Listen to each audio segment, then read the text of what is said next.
तर हितेशकडनं आज आपल्याला एक ट्रीट आहे आणि ती सरप्राईज आहे. तर आपण चाललो आज हितेशच्या घरी. तर आता आपण पोहोचू हितेशच्या घरी.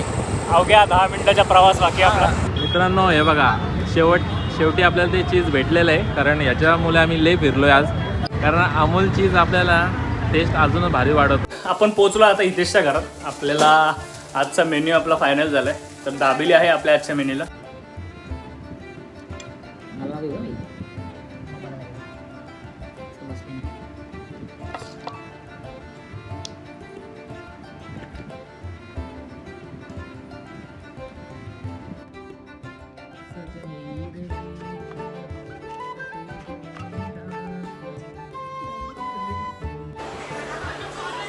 तर आता आम्ही ही दाबेली खायला स्टार्ट करतोय. मित्रांनो दाबेली खूप छान झाली. तुम्हीही घरी ट्राय करा आणि आम्हाला कमेंटमध्ये सांगा कशी बनते.